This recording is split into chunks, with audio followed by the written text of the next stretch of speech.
زي ما قلت في الفيديوهات إن أكتر من 90% من العلاقات بتتحسن وبتتظبط لو أنا فهمت الآخر.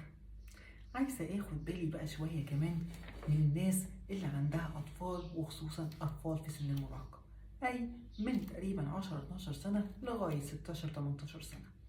لازم أبقى فاهم كويس جدا إن في تغيرات بتحصل معاهم، فأنا لازم أكون فاهمهم وأعرف أتعامل معاهم إزاي. تاني، احنا بنتعامل على اساس الشخص اللي قدامنا بيفكر ازاي. انا بنزل لمستواه او بطلع لمستوى تفكيره.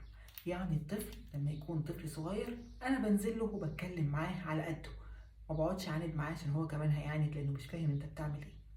لما الطفل ده بيفضل يكبر يكبر، وفي كتير جدا من اولياء الامور يقول لك بقى طولي بقى اطول مني، فعشان كده لازم تاخد بالك ان انت وانت بتكلمه انت ما بتنزلش للطفل الصغير، انت اللي بتطلع لراجل او بنت بقوا خلاص كبار وفي سن المراهقه وعايزين يفهموا نفسهم. اول حاجه تعملها واهم حاجه بتعملها ان انت بتسمع لهم، وبتدخلهم كمان في المناقشات، وبتدخلهم كمان في الاختيارات. يعني بيكون ليه دور معاك، مش بس ان حضرتك بتتكلم وهو يسمع المفروض ينفذ اوامر. لا، حضرتك بتشوف ايه المشكله معاه، او ايه اللي هو عايز يفهمهولك، وايه اللي عايز يوصلهولك. بس كده، بسيطه، حوار ومناقشه، بنزل او بطلع. استنوني.